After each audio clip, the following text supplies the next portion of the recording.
Good afternoon. Normally I say good morning. Here we are with a very special guest who it is good morning for him. And we're going to jump into some pretty deep discussions here about orangutans and their future and what have you. And I want to give people a moment to get on. So, Claudia, is anyone coming on? I know it's an unusual time for us, so it may take people a bit to jump on. Of course, guess who's the first one on? Who? Wendy. Wendy, what a shock. She is our fellow Yeah, she is. primatologist. Yeah, and it's her birthday on Monday, I think, and she's coming over tomorrow because Wendy's very much, the nature and wildlife. She will be most of the wildlife part of the nature and wildlife part of the school. So thank God she's here. Okay. Okay, so yeah, we have a few people coming on. Okay. They're coming in. Hello, everybody. All right. And I just want to say, if you're new to me, my name is Joan Ranquet. I'm an animal communicator, author, TEDx speaker, and founder of Communication with All Life University. And the school is a program for people to learn animal communication or become an animal communicator, learn energy healing or become an energy healer, and learn all about nature and wildlife. And we have some very, very, very fun things coming up. We have the spring intensive where we have 3 days of animal communication, 3 days of EFT, emotional freedom technique tapping for animals, and 3 days of communication and healing in sanctuary. So one of the places we go to is another primate. We go to the Gibbon Center and talk to the gibbons. We go to the gentle barn. So all different types of sanctuaries. And it's very, very, very important work. And Claudia was making a waving thing, and I thought she was telling me something, but she was just sneezing or brushing a fly away. But she's in the iPad next to me, so now she's laughing really hard. Anyway, I was like, what does this mean? But anyway, so so we have some fun things coming up. And if you cannot give up 9 days together, we have Animal Communication Level 1 starting again April 27th, which is a 12-week course. And it's our foundational course for animal communication. And really for the whole school. And then May 12th, we have the Energy Healing for Animals Level 1. And for energy, that would be our foundational course. But I think all roads lead to animal communication personally. And I believe that if we were all animal communicators, we would find world peace. But that's just me. Anyway, those are the fun things coming up. Tomorrow we have my guide from Kenya, who's going to talk about poaching and all sorts of things in Kenya, 10 a.m., and Wycliffe. And then we have on Tuesday, Gabby from the Gibbons Center. So we have some really fun things coming up. And anyway, maybe you would like to introduce our guest. I would love to. Leif Cox is the founder and president of the Orangutan Project, an Australian-based international charity that has raised over $22 million for orangutan conservation since 1998. Beginning his career as a small population biologist at Perth Zoo, Leif has worked hands-on with orangutans for more than 25 years, including establishing the most successful breeding colony of orangutans in the world, facilitating orangutan rescues, and successfully reintroducing orangutans to the wild, including the first ever zoo-born orangutan. Oh, I got chills. That's powerful. Leif is highly regarded as a world-renowned expert on orangutans, publishing several papers on captive orangutan and also serves on numerous boards and technical advisory groups. He is the author of a number of books, including Finding Our Humanity and Orangutans and My Cousins, My Friends. In 2019, Leif was awarded the Order of the Australian Media from the Australian government for his dedication to species conservation. And I'm going to bring him on. Good morning. Morning, Joan. It's 7 in the morning there. Yes, it is. Yes. Well, thank you for joining us so early. No problem. Yeah, we're very grateful to have you here.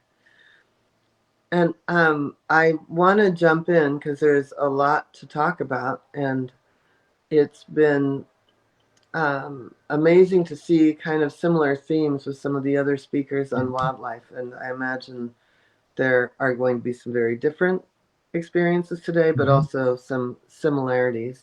And I think, yeah. So first I wanted to ask, we heard, of course, we all heard in your bio that you started out with the Perth Zoo. What made you so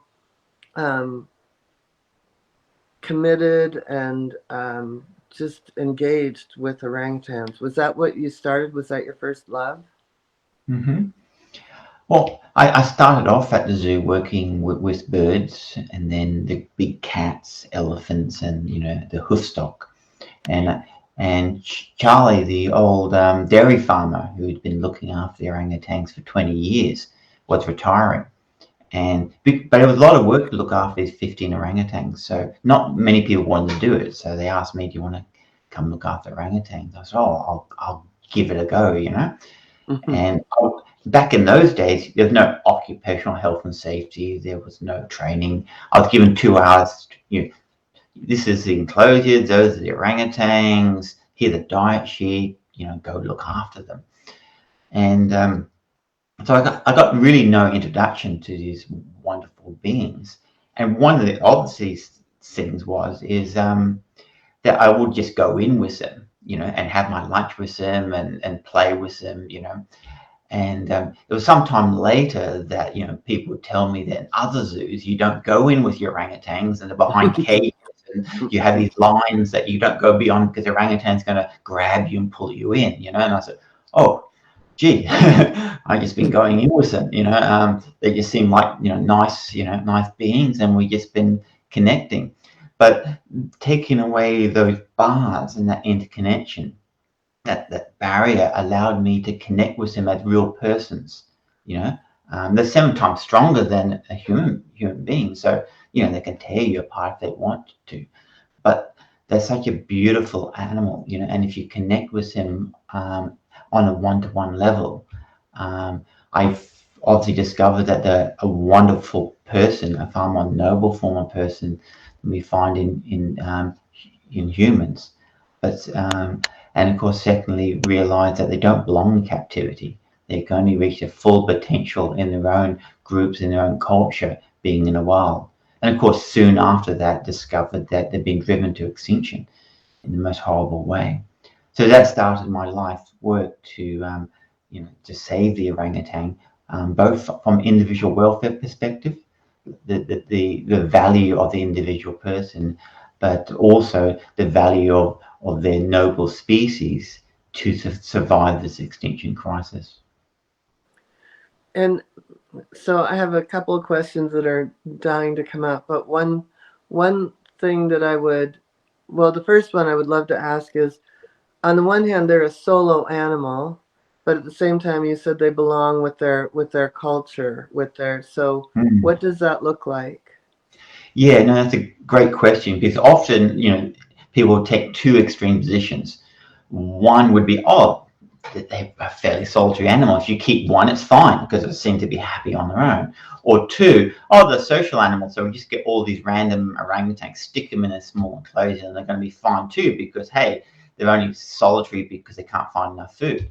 And of course, that's a bit like bringing all these people and putting them in a prison, and forcing them to be with each other. It's absolute hell for an orangutan to be kept in these kind of group conditions, but also hell for them to be kept alone. What we don't realize is, in many ways, which is obvious, is the same as us. And maybe let's say a good example would be country Americans. Country Americans live on their own farms, with their own family.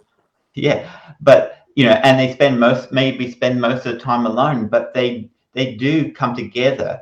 And when there's these large fruiting trees for orangutans, or Christmas and Eid, the family comes together and they connect and they communicate with each other. They have these rich social and cultural lives, but they're spaced out. And so maybe, country Americans, maybe like country Australians, if everyone stayed in the house and didn't leave after Christmas or Thanksgiving, they'll go nuts, Yeah. because, they need their space, but they also need that cultural and social and family connections, which last their lifetimes.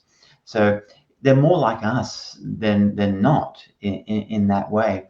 And without fully understanding them as persons, you can get these obviously perverse outcomes, which leads to, negative welfare situations for orangutans. And do you think, so like I'm aware that my neighbor's not home right now. I'm on 3 acres, and I'm aware that my other neighbors are at work. And I'm aware that there's a neighbor down there. Like, do you think that they have that kind of awareness out deep in the woods like that of each other, and like it's time to come together, and now it's really time to go home? Well, no, exactly. So what they do is a large body, large brain animals such as an orangutan and rainforest can't live in a social group continuously, because they're basically starved to death. They wouldn't be able to find enough food as a group. So it's a bit like, maybe the farm. You can't produce food for everybody on a traditional, smallholder farm. So you have to say, no, you've got to leave. We'd love you to come when there's bounties. So what happens? There'll be large fruiting trees, within the territories, and they'll all come together. All the female orangutans will come together and feed in the tree, and all the babies will play with each other, and there'll be a social contact. And when that fruiting tree is exhausted, they'll all go back and follow their own ways. But they all have this social contact. They all kind of aware of, what happens is females have territories next to their mothers. And so what you find in any given area, all the females are related. That's their aunt, that's their sister, that's their niece, and they're all kind of connected. So they're all one family, and they'll come along and, and always, oh yeah, there's auntie, going through with her children and waving and going that way. We'll catch up at the big fruiting tree. And what they have are these large temporal spatial maps in their minds, which is far more complex than any human can understand and remember, because animals are super intelligent in the ways which makes their abilities to survive. And so for an orangutan's point of view, in the rainforest, we're dumb. They just look at us and go, how the hell did you survive it? Because you can't do the things at our level. You're dunces, And so they use this light temporal spatial map to know where all the fruiting trees, and fruiting trees often maybe fruit maybe 5-7 years, but they'll know. They'll remember that every 7 years this fruit tree goes there. And so they basically move in this temporal spatial map, getting to all the fruit in time before the other animals, and then knowing that, okay, maybe in 5 years' time we're going to connect here for this fruiting tree. Next month we're going to connect with this fruiting tree. So they live this kind of, very complex, diverse cultural life within their family groups. And do they have, like, do all the females have a certain territory and the males have a territory over there, or and do they sleep in the same tree every day? I mean, I've visited them in the wild, so I've seen them moving about, but I know people don't know. Yeah, they all have their own territories, their home ranges, which include all the key things they need to survive indefinitely, and that always including needing lowland and riverine forests. That's why they're so imminent. Their population is crashing, because it tends to be only the highlands which are left, which have not been destroyed, because all the industrial monoculture is taking all the lowland riverine forests, which is crucial. They can use and exploit the highlands, but they need that lowland and riverine forest. So they have these diverse territories, which include all the things they need for permanent survival of themselves and offspring, and they all overlap. And as I said before, they're all related, all these related females overlapping territories. Males what they do, when they get to the age of dispersion, in their teens, they leave the natal territory and go off, because all the females in the area, they're relatives, all their aunts and uncles and their mothers and sisters. So it's useless for a male to hang around, so they go off. And of course, they often form these little bands of subadult males, causing mischief and high risk behavior. That sounds familiar, doesn't it? Yeah. High rates of mortality as they dangerously go to new territory and cause trouble. And eventually that they will find a territory where it's become vacant, an old male may be waning or has moved on, and this reduces the cortisol, the stress hormone in it, which stops their secondary sexual characteristics from manifesting. And this is particularly, I'm talking about Sumatran orangutans here. And what will happen is that low level of stress, and they just feel really confident in themselves, and that will allow their testosterone levels to boost up, and then they become a full adult male, and their cheek flanges come out, the throat sacs come out, and then they'll form a territory to rule over 4 or 5 female territories of unrelated females. By that time, they're a very long distance away from all their female relatives. And what I find interesting, and I love it, there was actually an article yesterday in the New Yorker about identifying animals as their own personhood. And you relate to the orangutans as persons. Maybe you could share about that. Mm-hmm.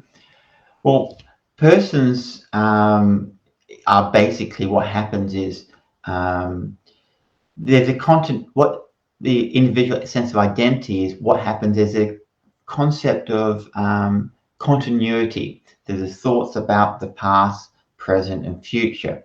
And at some stage in the evolution of the mind, there's the appreciation of continuity. Oh, this is me, past, present, and future.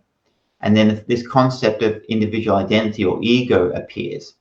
And this is really important from an animal welfare point of view, because this increases the potential for suffering exponentially. Because now you have anxieties about the past and worries about the future. And so the suffering of a person, as let's say in a human person, in our own case, we know maybe 90% of human suffering is not immediate problems today. It's problems about past and the future. And orangutans have the same thing. Where I've had to kind of nurse orangutans which have been psychologically damaged from being bombed in World War II. So you have this these stress issues, that things that no longer exist, but because they're persons, they can be quite damaged from these experiences. And so one of the fascinating ways we know that orangutans can do this, and their persons, is the big adult males. When they go to sleep at night, and they make their nests and they're going to sleep at night, they project themselves into the future, and they say, future me is going to get up in the morning and go in this direction. And the big males have these big cheek pads, which are basically forced to signal of their call in a certain direction. They're like a megaphone. And then you have these big throat sacs, and they're to create this very low frequency call. And low frequencies can penetrate the rainforest, and high frequencies easily absorb. And so what he does, he'll call in the direction he'll go in the next day. So he projects himself in the future, knows what he's going to do and get up in the morning. And so future me is going to go, and that's where the call. Of course, the other thing, of course, is in captivity, we can know that the persons is because what you can do, and it's called the blue dot test, you might be familiar with. You put a blue dot or something on their forehead and show them the mirror. And of course, an animal which doesn't have a highly developed sense of individual identity might just bark at the other animal in the mirror and go, what's happening? An orangutan will look at it and go, hey, somebody's put a blue dot on my head. They recognize their own sense of self-individual identity. And of course, like anything, there's a spectrum, if that makes sense. A growing spectrum of development of individual identity, and the growing spectrum of the ability to suffer, or the amount of suffering that can occur. And this is why orangutans don't belong in captivity, because persons don't do well in captivity. that's just simply because what we do have to do is, because we have these anxieties about the past and worries about the future, we have to be able to control our futures, control and mitigate who and how often we're associated with.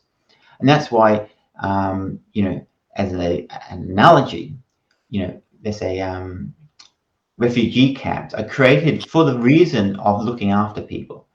And people who work in refugee camps are the most wonderful people that they're there not to get rich, or they're there to help, but we know long-term internment of people in refugee camps gives long-term psychologically damage, because you can't keep persons in captivity without damaging them.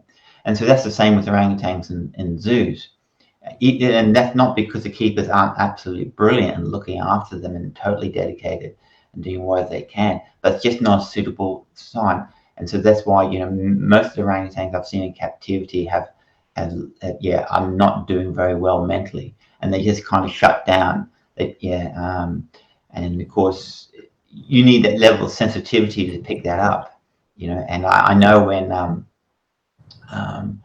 I've taken zookeepers to see them in the wild, or see the orangutan that I've taken back from a zoo and have them in a wild, and they turn to me and go, "Oh, I get it now, Leif."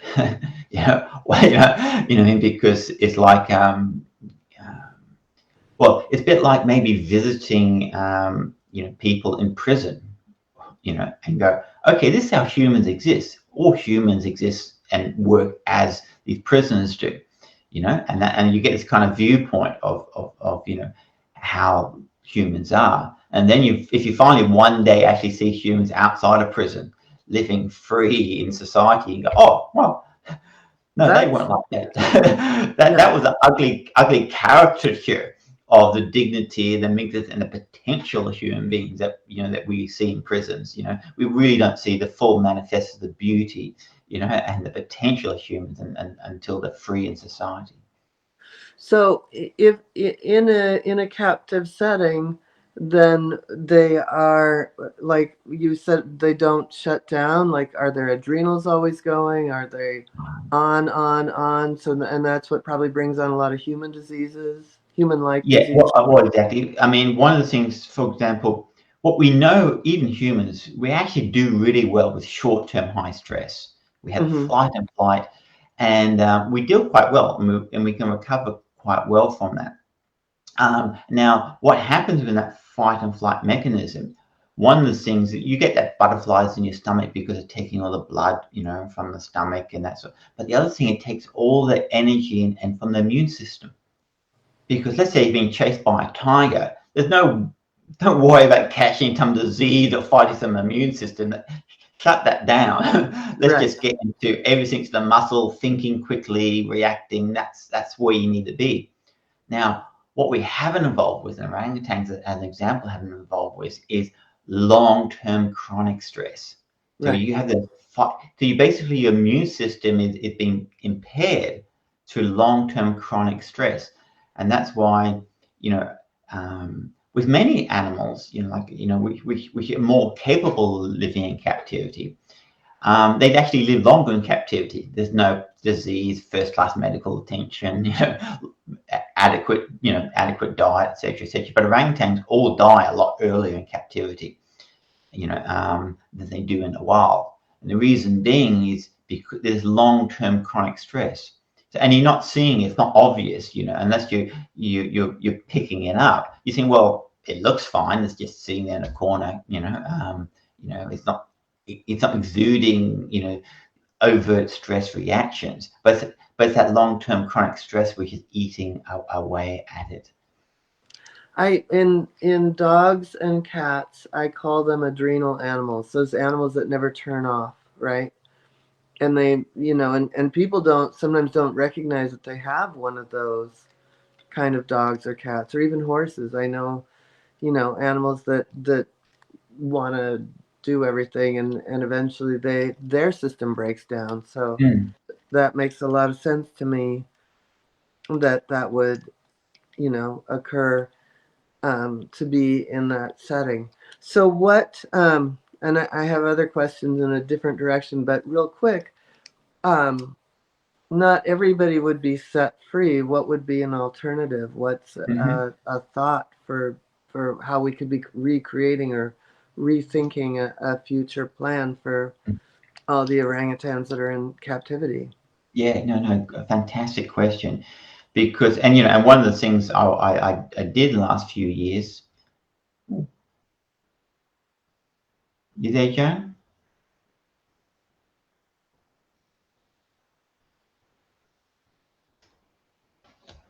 Oh, if I'm live, I'll just I'll say if you want to wait to see if Joan comes back on.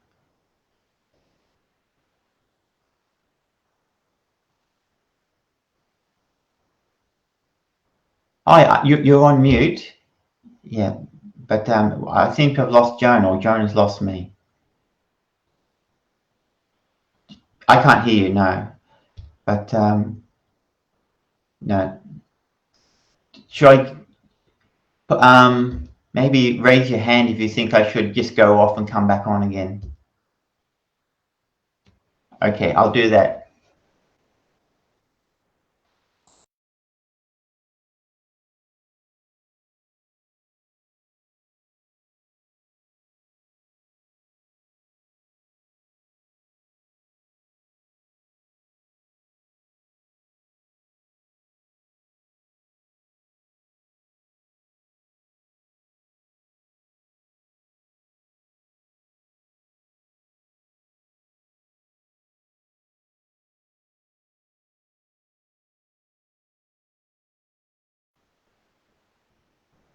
Oh, here we go. 1, 2. I can't hear you, but I'm guessing I look like I'm on live. Okay.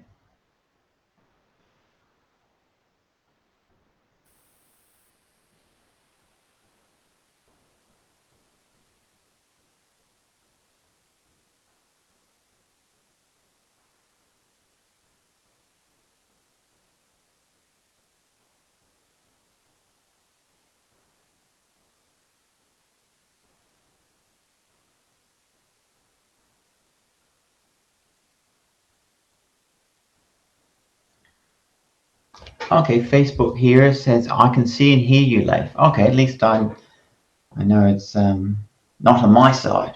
So thank God it's nothing I did wrong to do.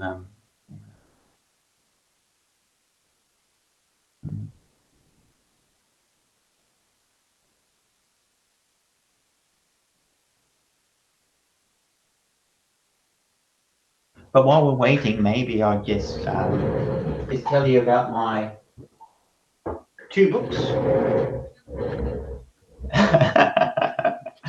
One will have a quick plug. I actually got 3 books. One of them was done by University of Western Australia Press. So one will have a quick plug. I actually got 3 books. One of them was done by University of Western Australia. I'm getting an echo of myself, so that's probably. There you are.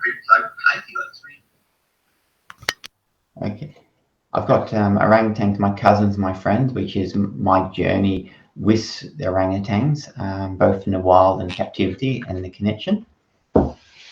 Joan, you're back. I'm back.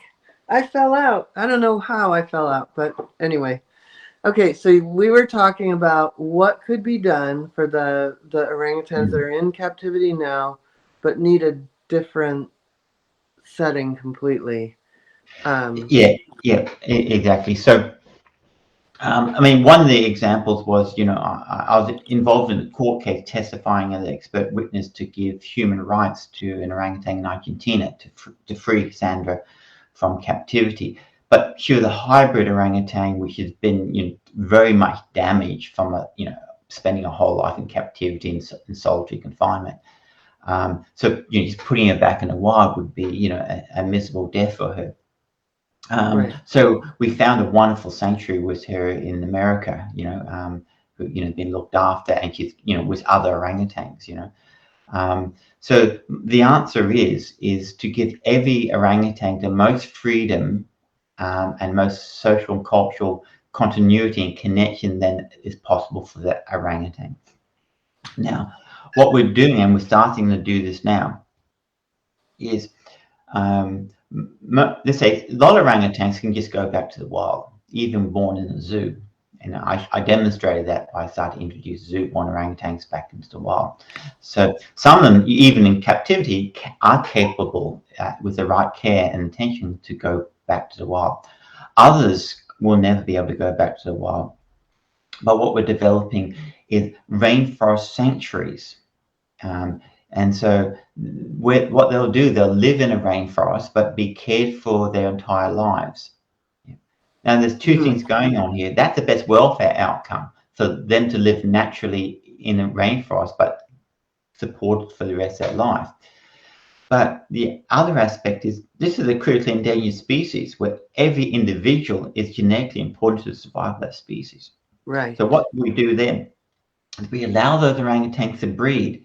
Now, those babies will now be born in a rainforest environment. Right. And knowing all that sort of stuff. And those babies will then, at the natural age, leave their parents and the mother, and then go off to help re-establish these extinct orangutan populations. And so you get this win-win situation where That's orangutans get the maximum freedom that they are capable of, and the offspring generally contribute to the conservation. Because one of the big, I guess, mistruths, to put it that way, of the zoo industry is that there are these arcs of biodiversity for megafauna, such as orangutans, gorillas, and elephants. Of course, they're not. Zoos can't save themselves, neither can save megafauna endangered species. They're all, their population, unsustainable, and they're not contributing to their conservation of that species. Not saying zoos can't do some things like that, like specific examples, where they can do targeted captive breeding, like the California condor or the Western Australian numbat here in Australia. But this idea that they're being arcs for this megafauna is simply not true. The biology, the genetics don't add up. And so they're dead ends, if that makes sense, for their species, both behaviorally and genetically. And so, my vision would be that, that we can get orangutans move from captivity. The ones that can move from captivity to sanctuary, and the ones that can go from sanctuary to rainforest. And it doesn't matter if it's multi-generational. Let's just start the journey now. It's a bit like, I guess, the pioneers, of America. It may be several generations till they got to the end results, but you get there over time, and then on the way you're doing the maximum you can for each individual animal's welfare. I've been to the sanctuary in Sepalak. Is that in Borneo? And that's kind of a tourist trap. I actually would not personally go there because of the ethical reasons about what they're doing. Okay. One of the things you always know is there is no genuine orangutan introduction where there is public or tourist viewing. Right. They do not coexist together. So if you can go there with a tourist, it's just a fake tourist show, and it's actually very detrimental because it's really not possible. Well, one is disease transfer. As you know, one of the biggest genocides ever is when we introduced diseases to naive populations in the Americas and Hawaii, an example. And so the idea of allowing rampant connection with people to a population of orangutans that is naive to those diseases is madness, So there's that aspect, but also you find that that what they do is, because there's this negative correlation. If you're reintroducing an orangutan, what you want is to be free, independent, and you can rarely find it. You want it to you want to go in the jungle and be free, and it's very hard to see orangutans in the wild. And if you do, you see one or two now and then. That's really crap for tourists, unless you do what I do, and I'll take you into the jungle and we're camping out, and we're watching them, we're following them, having experts follow them, if that makes sense. And you could, and you see them 40 feet in the air. It's a magnificent experience. But, for the mass tourism, you just want to go to this platform and see orangutans. And of course, having them go back to the wild is not what you want to do. So you want to keep them, you want to attract them and keep them coming to these platforms. And now what happens is you have you know how, because these orangutans, they are very spaced out, but if they became reliant on these feeding platforms, they all come together. Yeah. And they're highly stressed. You see this aberrant behavior and fighting and stress on these feeding platforms. You know, basically it's like a coliseum for the amusement of the public, you know. The worst thing, of course, is they're highly stressed because of the situation. Now, in the wild, there's very little disease transfer between orangutans because they rarely come together, and they make a new night nest every night, so it's always very clean. They defecate and urinate, it goes on the forest floor where they rarely go. So there really is very little opportunity for disease transfer. But what you do in these feeding platforms is basically ends up to be these immune compromised orangutans, because of stress, come to the feeding platform, and then all the urine and defecation goes on this feeding platform, you know, which is basically becomes like petri dish, you know. Yeah. And then you have these foreign vectors of disease coming, i.e. the human tourists, uncontrolled, and you basically got this basically super petri dish, you know. You know, it's transferring diseases out into the wild population. You know, you can't think of a worst case scenario. You know, if you're some evil person trying to design something, you know, to wipe out it's a bit like giving smallpox blankets to Indians on the frontier. You know, well, yeah, that's an easy way to kill them off. It seems like if you have to design, you know, a way to, you know, do most harm to orangutans, you would design these tourist feeding platforms. So yeah, we're very much, we don't go to those, because I take a lot of people on eco tours out to orangutan. We go and meet the genuine conservationists doing real work, and then we see wild orangutans, you know, from, you know, seeing them up, living their lives naturally, and that's the wonderful experience. Thankfully, I spent about a week and a half doing that. It was just one day there at that, but I did see them way up and climbed up places where we were then eye to eye. And it's no fault of anybody who's been to these tourist traps, because we don't know. We naively just, as we're learning, we just go there, and because they're saying that they're heroes saving the orangutan, well, why wouldn't you believe them? You know, we you know, and I actually talk about it in my book, Finding Humanity. If you read it, you might remember when I was at SeaWorld in America, and they're doing the orca shows, you know, and you know, this, you know, on my journey, I was going, and everyone was clapping, you know, and I just had this horrible feeling in my gut, you know, and I guess because, you know, that's, you know, I've started my journey of awareness of animal behavior and, you know, and intelligence and suffering, but no one else was on that journey. They were just thought, oh my God, isn't it wonderful? There must be these happy orcas waving to us, you know, and didn't realize the horrors that those poor orcas go through in captivity, you know. But at some stage we become open and sensitive to that, you know, and then it's like always, it's like, oh my God, what have I done? Oh, you know what, you know, I've been a part of that. But we can't look, doesn't make sense, but we can't look at others who had not got there on that journey and criticize them, because in some ways we've all been on that journey, you know. At one time. So one I want to just do something quick and ask, if we don't have giant rainforests here in the United States, would all the orangutans of all the zoos come back to Sumatra, or would we create stuff here? I don't know. I don't think it's possible to create it in America. They've been, you know, evolved over millions of years and adapted to the, you know, the Asian rainforest, and so that's the only place they can really survive and thrive. So yeah, no, it would mean eventually that, you know, you would slowly, you know, move out orangutans or foreign species, and they will go back, and we'll see them in the native environment, you know. And, you know, and then of course, you know, you can provide multiple sanctuaries, you know, in individual countries, you know, where you connect with wildlife. But there's always some animals that, you know, they're okay in captivity. And the example I give is giraffes. You know, giraffes are basically a cow on stilts. you know. And then, you know, but if I was a giraffe living in America in an open range zoo in my herd, you know, first class medical attention, food everywhere, you know, occasionally I have to feed a branch off a tourist, but hey, the branch tastes nice, you know.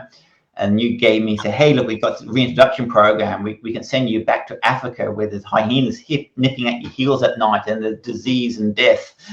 I'll be going, no. Yeah, I'm staying here, you know, because as a relatively less complex, you know, animal, it's perfect, you know, it's fine, you know.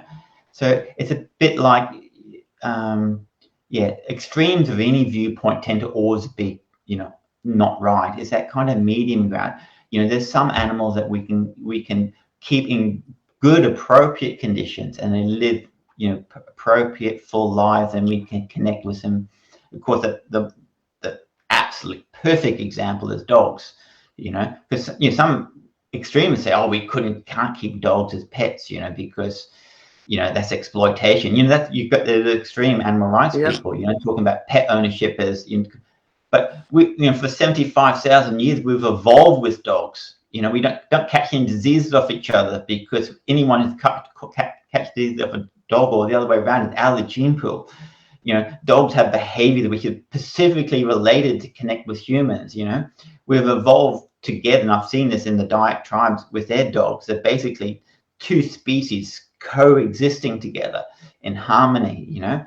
And so, you know, I would put the other way around is human beings without dogs aren't human beings at all because we're co-evolved to be with each other, you know. And so, yeah, that would be the other extreme where I'm saying, no, actually, you know, we all should have dogs around us because they're the species we've evolved together with. Yes. And also horses. We've evolved together with horses in many ways. We've evolved because of horses. Yeah, I mean, horses are interesting from a. We often think of what is natural based on when white people turned up. But if you look from an evolutionary point of view, horses and elephants evolved and are native to North America. And of course, inadvertently, the Spanish actually reintroduced a native species back into the wild in America because that's where it actually evolved from and came out of. Yeah. So so we talked about the whole idea of how we could reintroduce, you know, orangutans from zoos into the wild. What are some of the things that you see, the reasons that you see orphans or that there are sanctuaries in the wild because of what happens in the wild? I mean, basically, I mean, every individual case, but basically, big multinationals are destroying the rainforest and replacing it with unsustainable monocultures. And all monocultures are unsustainable by their very natures. So palm oil, pulp paper, rubber, right? So, and of course, you take away the rainforest, the orangutans which are not killed in that process start starving to death. They try to eat the young palm oil or go into villages to raid their crops. They're basically then killed as agricultural pests. A small proportion of them, when they kill the mother, machete the mother or burn the mother alive, the baby survives that because it's considered a valuable commodity. And then there's a potential to rescue that baby and try that long road back and get it back into the wild and be used to help reestablish already extinct populations of orangutans. And so do you do that through the other cultures that's established in your sanctuary? Mm-hmm. Yeah, there's kind of these building blocks. First is physical health, disease, and you know, and the mechanics of, you know, so they need that first. Then the second one is mental health. Their little brains are damaged. The next one is social health, connecting with others, and then it's forest skills. You have to build these little building blocks up. Now, the main thing we have to understand about orangutans as an intelligent, the most intelligent animals in the world, such as elephants, humans, and orangutans, as 3 examples. We predominantly don't adapt to the environment through natural selection. We adapt to the environment through culture. And so we decided not have lots of offspring which are all genetically different, and nature selects which one is adapting to better to the ever-changing environment. We say we're going to have very few offspring, and they're going to be born with vacant brains rather than instinct, and which is programmed by nature.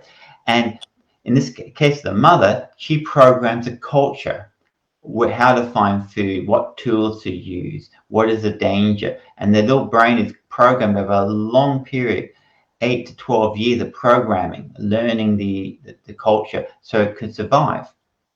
And so, but of course, these species cannot survive when a predator is introduced. So this is why they say elephants went extinct in America, and the woolly mammoths went extinct fairly quickly. You prey on very few of a species that adapts to the environment through culture, the population collapses very quickly. And orangutans, as the most intelligent being next to humans on the planet, and for the same reasons is the slowest reproducing species in the world, cannot have any natural predator. Otherwise, it quickly goes to extinction. And so what happens to these little infants is they've lost their culture. They have been programmed, by their mothers, and in fact, they've adapted to maybe live in a cage for several years and under tormenting conditions. And so what we have to do is try to either through the technicians, like when introduced orangutans from the zoo, we would keep them in an enclosure in the rainforest, and we would go around and collect all the food and bring it to them. So they're learning, even before they were let out, they were learning all the food. But the other thing is you introduce them in cohorts of other young orangutans, and this orangutan will have known how to make a night nest. This orangutan knows how to eat this food. This orangutan knows how to eat termites. And so they learn off each other. They all bring a little bit of that culture with them. And of course, what you want to do is also, a lot of these adult orangutans are left in these last remaining trees and these forest patches that are going to go extinct. They're just surviving there, and you can rescue them, and they can also be transferred to these new populations, and they become the cultural seeds because they know everything, and they can, and then the other orangutans look at them and watch them, and it's poor substitute for the culture that was intact in a natural ecosystem, but we can piece together enough of that culture to be at least functional, if that makes sense. That the species and the population can survive in the new environment.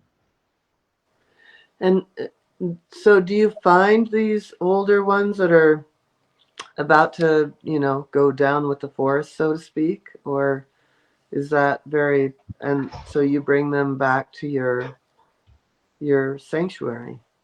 Yeah. I mean, we fund rescue teams that go get them, and and then again, yes, we fund and support and give technical support to rescue and release centers, which pull them out, and these wonderful, brave Indonesians,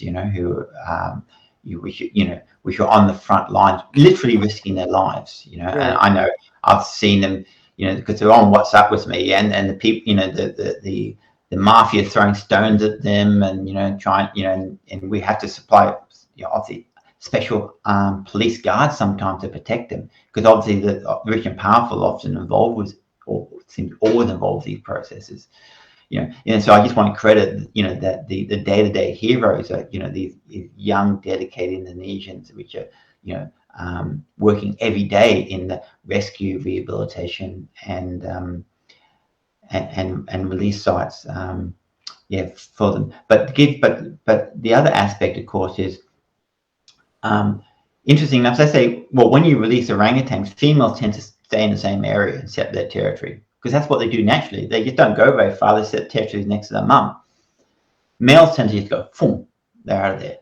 You release them, and 5 years later that you see them again, they just go wham, they go, because of the different mentality. And this happens when the forest has been destroyed. When the bulldozers are coming, the males go, oh, it's not very good here, I'm out of here.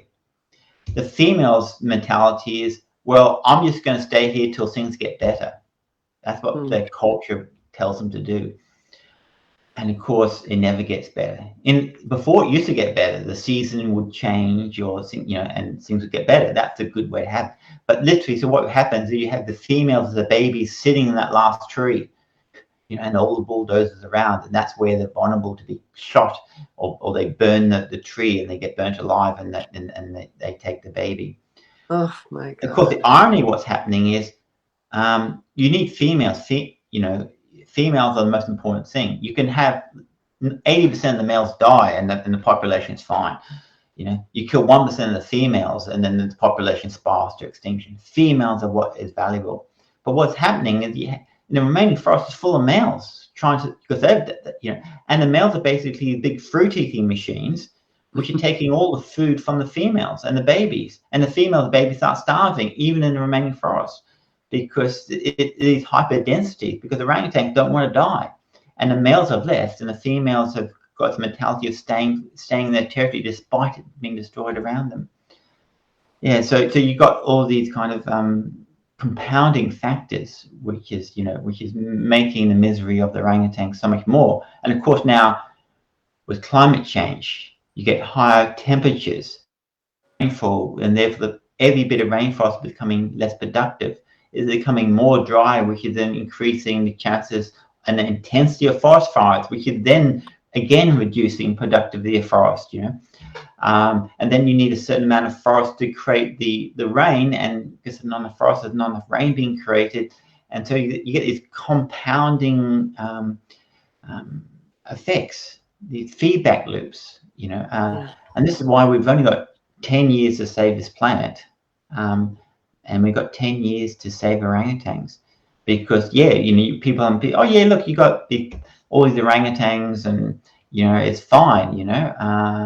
It's not when you understand the feedback loops and interconnectivity with the environment, population, food productivity, and climate change. And that connection is a two-way street, because climate change, about 28%, I think, is driven by the destruction of the rainforest.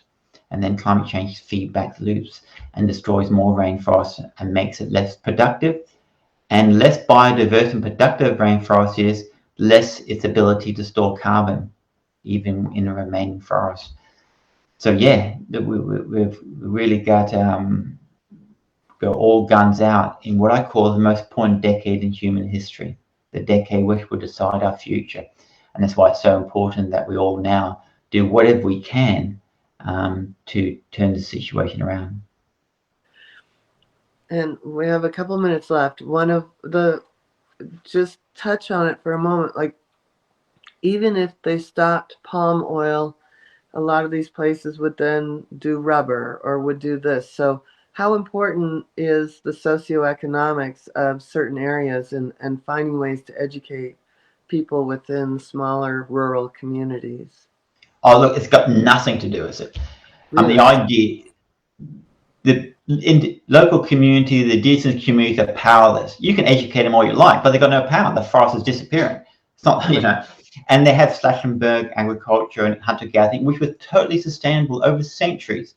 It's only because as you take away the forest, activities which were sustainable become unsustainable.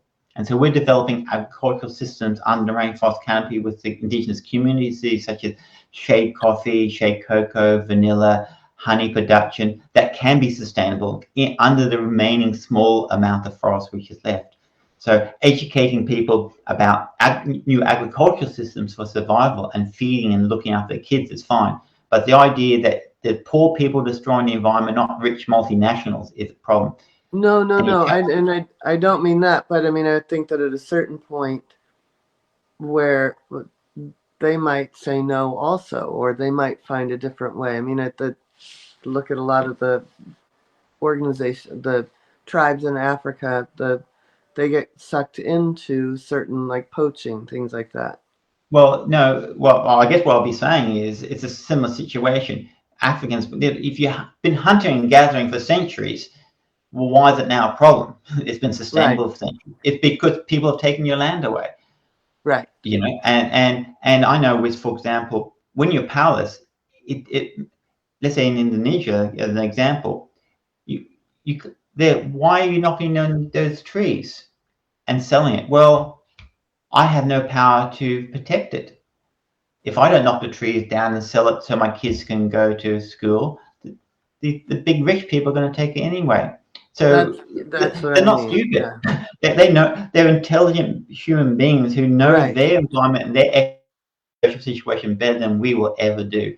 They're making the most, and we think, oh, well, you're being stupid, we just need some education. No, they're making the most intelligent situation. What we have to do is change the paradigm for them, change the situation for them. And I guess that's what I mean, is Yeah, more that, like, absolutely changing the paradigm for them.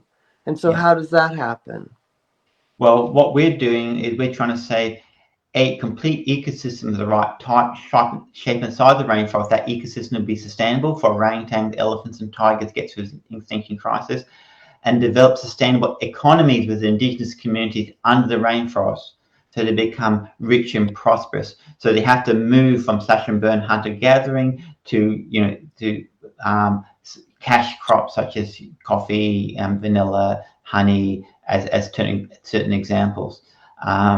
And we have to empower and educate women, and we have to look after children. All that stuff we're doing, it's got to be a holistic approach. Right. And so it's really looked at a few greedy people destroying this planet, and in particular, in this case, destroying the rainforest, extracting the money from the, passing the true cost of production onto the powerless, extracting the money from the long term to the short term, from the local to the international. This is just exploitative exploitation of the environment and people for short-term gain for a few greedy people. And so that's the real issue. What we can do, and we can get, if we can save enough rainforest to make these ecosystems sustainable, because you need a certain size, shape, and size in order to do that. We can work with the local communities for win-win situations. Right. What we cannot have a win-win situation for is greedy people, who have millions and billions, and still want to take more to eating into the future production of this planet, developing unsustainable monocultures such as palm oil, which will collapse in 50, 60 years' time, leaving Indonesia both an environmental and economic wasteland. This is the sort of behavior that we need to counteract. And what we're trying to do, because we have to rewild about 28% of the planet for the planet to have the capacity to recover. And without saving these real genuine arcs of ecosystem, future generations will not have the resources in order to rewild. It'll be gone because these ecosystems will collapse. And some climate change models saying the Amazon is going to be an open savanna, because once you get to a certain level, the rainforest hasn't had capacity to sustain itself. It just collapses in itself. So this is why we have to, this next decade is the most important, because we're at the age, and we still, even now, we have to start expanding these ecosystems to some extent, because we've gone beyond that point. But at least we have the potential at the moment to recover and expand enough to provide these arts. But in 10 years' time, the opportunity will be gone. What are some things that people at home could do to rewild the planet? Okay. Look, the main thing is, look, we've been sold this lie about individual action. And for example, carbon footprints was created by British Petroleum. Why? It's to say it was not us destroying the planet by creating all these fossil fuels. It's you. So you just become carbon neutral or something, and does two things. It takes the emphasis of them, who's destroying the planet, and also makes you totally ineffective. You as an individual can't achieve anything. Even you can't include negative carbon footprint, even if you tried. And even if you did, as an individual, it has no value. If we're going to achieve anything on this world, we have to collectivize, join together, and make a difference. And the Orangutan Project, as an example, we offer opportunity for people to collectivize their capital, skill, and time, and to work together for a vision to change something. Only by coming together we can make a meaningful difference, and that's true with all humans. As individuals, we can't make a difference. To only be as collective communities, that we can really make an impact. So we've been sold this lie, if that makes sense, of individual responsibility. And not saying we shouldn't take that up, for our own individual integrity. We should make those choices, but they're not going to be what's needed to change the planet, and to make the changes. They're not going to be needed to save the orangutan. You go palm oil free all you like, and you can actually ban all palm oil. You're not going to save one tree, because they'll knock the forest down and plant rubber. They'll knock the forest down because it's still economically viable to destroy forest and create unsustainable monocultures. And so and going sustainable palm oil, what does that mean? Sustainable monoculture. Scientifically, it's nonsense. So it's palm oil industry creates the idea we've got sustainable palm oil. So everyone's going on about sustainable palm oil while they're knocking the forest down. It's like it's the palm oil industry's version of carbon footprints. You know what I mean? Yeah, you amuse yourself playing sustainable palm oil, whatever that means, and that just gives us a free rein to just keep going and making money after destroying the future of the planet for our children and grandchildren. This group is based on coming together and helping as a group. We have to collectivize. Exactly. And I know, like, what, it's 1 gigabyte, which is like a very small little thumb drive at the moment, right? That's all the stuff we can know, because most of the stuff we think we know, we don't know. We have somebody in our group or in our society, they know that the sun goes, the moon, the earth goes around the sun. You never measure that, you never calculate that, but we say we know it as if it's our own information. We can only contain 1 gigabyte. We're really kind of stupid, but collectivized together, it's a bit like the Orangutan Project. I know some things, but I have all these people. I have these brave Indonesians who know how to do this, know how to do that, know how to do that. I have this little 1 gigabyte of information, but the skill is to collectivize with people with lots of other little gigabytes of information and knowledge and skills. Does that make sense? And together we're extremely powerful. By myself, I'm useless. Might as well just drag me off.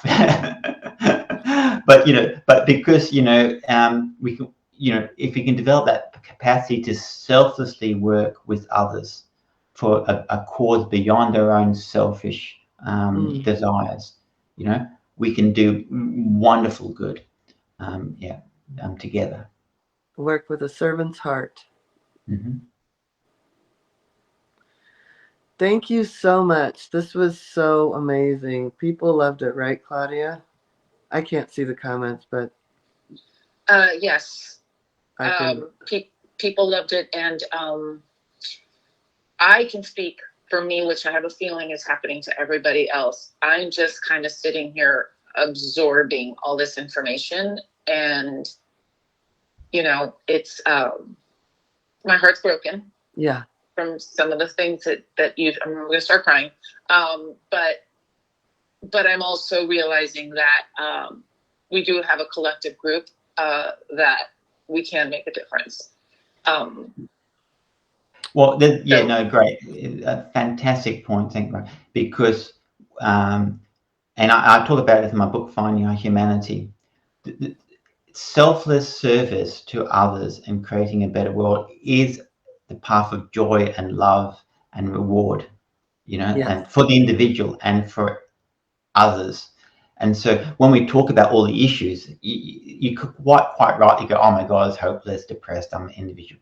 But what we'll find is by collectivizing and working together and working selflessly, this can be the most rewarding life. The loving and giving is the most rewarding life there is, And so a lot of people say, Leif, I'm really, admire you for all the sacrifices you made, and all the dedication. You're crazy. This is the most rewarding, fantastic life, to give to others. Doesn't make sense? To do what you can to your capacity, Yes. to help other living beings, to prosper and whatever. It's the most rewarding, wonderful life that you can get. And the welcome mat out for others who want to join us. So it's always a win-win situation, like I'm talking about in the rainforest within local communities. Yeah, and for those who we work together with, it's rewarding for us as individuals because we lose that selfish identity, which is basically making us miserable, you know, and we open ourselves to a larger, more enriched life. Thank you. Well, thank you for being with us. I know that the conversation will be continued. Oh, thank you for having me. Mm-hmm.